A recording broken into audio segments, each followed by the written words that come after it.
तो जयराम बतौर एक प्रतिनिधि होने के हैसियत से वो वहाँ पर जाते हैं। स्टूडेंट्स के उनके नाम पर 4 वोटर कार्ड इशू किए गए हैं, 2 पैन कार्ड इशू किए गए हैं। एक पैन कार्ड में उनके पति का नाम है। जब इपिक नंबर हम लोग जारी होता है, जब हम वोटर आईडी कार्ड के लिए अप्लाई करते हैं और इपिक नंबर जब जारी। नमस्कार, मैं राजकुमार जायसवाल, 11 स्कोप देख रहे हैं आप।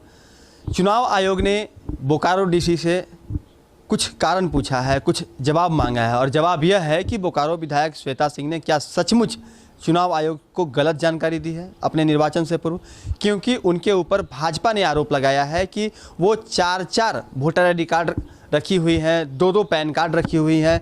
एक पैन कार्ड जिसमें उनके पिता का नाम दिनेश सिंह है, दूसरा पैन कार्ड जिसमें उनके पिता का नाम संग्राम सिंह है और सबसे बड़ी बात यह कि उनके पति का भी नाम संग्राम सिंह ही है। तो पूरे मामले की जांच का जो आदेश है वो बोकारो डीसी विजय यादव को दिया गया है। लेकिन अगर हम श्वेता सिंह के मामले में जाएं तो कुछ दिन पहले श्वेता सिंह उस वक्त चर्चे में आई जब वहाँ पर आंदोलन चल रहा था। सीआईएसएफ और सीआईएसएफ ने वहाँ पर लाठीचार्ज की घटना को अंजाम दिया था। उसके बाद जयराम महतो रात में अपने समर्थकों के साथ बोकारो गए थे पीड़ितों से मिलने के लिए। उसी दौरान श्वेता सिंह के समर्थक और जयराम के समर्थक दोनों में ज़बरदस्त बहस हुई थी और उस वक्त जयराम के गाड़ी का जो नंबर प्लेट है वो नोच दिया गया था, उनका नेम प्लेट नोच दिया गया था और बहुत बड़ा विवाद हुआ था। दोनों मामले में दोनों तरफ से संभवतः एफआईआर भी दर्ज कराई गई थी। तो लेकिन अब उस समय से कहा जाए तो श्वेता सिंह लगातार चर्चा में बनी हुई है। हमारे सहयोगी प्रभात हमारे साथ है। प्रभात, क्या लगता है कि जयराम से पंगा लेने के बाद ही श्वेता सिंह का बुरा दिन शुरू हो गया या कुछ और मामला लग रहा है? सबसे पहले मैं बता दूं कि बोकारो में सीआईएसएफ के द्वारा जब लाठीचार्ज हुई थी तो वो लड़के जो थे अप्रेंटिसशिप के लड़के थे, वो लोग अपने नियोजन की मांग कर रहे थे और वहाँ पर जब लाठीचार्ज होता है तो जयराम बतौर एक प्रतिनिधि होने के हैसियत से वो वहाँ पर जाते हैं स्टूडेंट्स के लिए। लेकिन वहाँ पर वर्चस्व की जो लड़ाई है उसको अगर देखा जाए तो बोकारो विधायक के जो समर्थक हैं और जो जेल के उनके समर्थक हैं उसमें आपसी तनाव देखा गया वहाँ पर और झड़प भी हुआ बीच में और उनके गाड़ी का नंबर प्लेट को भी तोड़फोड़ किया गया। और उस वक्त जयराम के समर्थकों ने काफ़ी हो हंगामा भी किया उसके अगले दिन और पुलिस प्रशासन को भी काफ़ी दिक्कतों का सामना करना पड़ा इस कारण से। और वहाँ से जो श्वेता सिंह है वो चर्चा में आ गए। हालांकि वो पहले से भी विधायक है। अगले दिन तो बोकारो बंद का भी घोषणा किया गया था, भी हुआ था। हालांकि श्वेता सिंह किसी परिचय की मोहताज नहीं है, समरेश सिंह की पुत्रवधू है और समरेश सिंह जाने माने झारखंडी नेताओं में से जो दिग्गज नेताओं में से एक आते हैं, तो उनकी पुत्रवधू है। लेकिन जयराम जो कि अभी ट्रेंडिंग में चल रहे हैं, उस मामले से जब कनेक्शन जुड़ा तो वो फिर युवाओं के बीच में श्वेता सिंह का नाम भी एक आने लगा। अब मामला यह आ रहा है कि उनके नाम पर 4 वोटर कार्ड इशू किए गए हैं, 2 पैन कार्ड इशू किए गए हैं। एक पैन कार्ड में उनके पति का नाम है, जबकि जो गाइडलाइंस है वो यह कहता है कि पैन कार्ड में पिता का नाम होना चाहिए, पति के नाम के पैन कार्ड से कोई लेना देना नहीं है।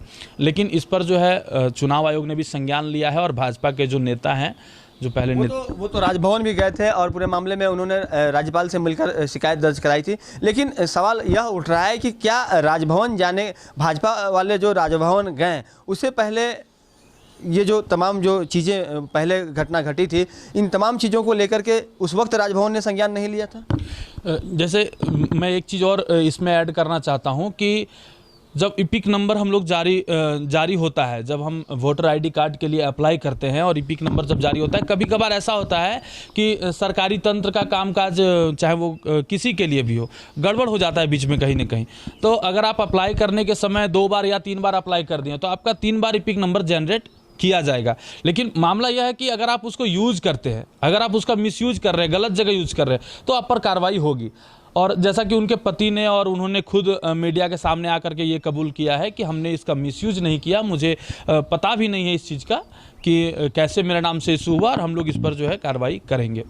ये श्वेता सिंह कहीं ना कहीं यह माना जा सकता है कि श्वेता सिंह जो कई बार ऐसा होता है चुनाव आयोग के जो पदाधिकारी कर्मी, खास करके जो बूथ स्तर के पदाधिकारी बीएलओ जो पहले गलतियां करते थे, जिसकी वजह से एक व्यक्ति में अगर आपका वोटर आईडी कार्ड क्रिएट हो रहा है तो पुरुष का वोटर आईडी कार्ड और किसी महिला का फ़ोटो उसमें लग गया। नाम कुछ और है, नाम कुछ और चढ़ गया, पिता का नाम गलत हो गया। तो इन तमाम चीज़ों के लिए जो संशोधन के लिए जो समय दिया जाता था, उस समय अवधि में आपको संशोधन करवाना जरूरी होता था। और कई बार होता था कि लोग बार बार संशोधन करवाते थे, लेकिन बावजूद वो गलतियां सुधरती नहीं थी। हो सकता है कि इसकी शिकार भी श्वेता सिंह रही हो। हालांकि वो एक ऐसे एलिट परिवार से आते थे जहां पर कि ये गलतियां जो हैं वो क्षम्य नहीं है। क्योंकि जब हम बात करते हैं समरेश दादा की, तो वो एक बड़े नेताओं में उनका गिनती होता है। अगर अविभाजित बिहार में उस वक्त वो मुख्यमंत्री पद के दावेदारों में एक थे, जब वो भाजपा नेता हुआ करते थे। तो कहीं ना कहीं उनका बड़ा कद रहा है। बाद में उन्होंने अपनी एक अलग पार्टी बनाई और उसके बाद झारखंड वनांचल कांग्रेस की स्थापना की। उसके बाद कई बार वो विधानसभा के भी सदस्य रहे उसके बाद भी। तो उनका एक बड़ा छाप है झारखंड के आंदोलन में भी। उन्होंने अपनी महती भूमिका निभाई है। वनांचल नाम से वो अलग राज्य चाहते थे, जिसके लिए उन्होंने आंदोलन भी किया था। तो जिस तरह से हमारे सहयोगी प्रभात ने अभी बताया कि अभी जो स्थितियां हैं वो उन्होंने क्लियर कर दी है। बहरहाल थोड़ा सा जो जिला प्रशासन का जो अब दायरा है, वो जांच का दायरा है, वो जब आगे बढ़ेगा तो दूध का दूध और पानी का पानी हो जाएगा। लेकिन इस बात से जोड़कर देखना कि जिस वक्त से जयराम और श्वेता सिंह के बीच में गर्मा गर्म बहस हुई थी, या उन दोनों के बीच में जो उनके दोनों के समर्थकों के बीच में जो बवाल हुआ था, उसके वजह से कुछ इस तरह की घटना हो रही है। तो इस पर बहुत अधिक बल जो है वो नहीं मिलता दिख रहा है, और उस बात से कहीं ना कहीं बहुत ज़्यादा इसका कनेक्शन नहीं है। सहयोगी रोशन के साथ राजकुमार जायसवाल, 11 स्कोप, धनबाद।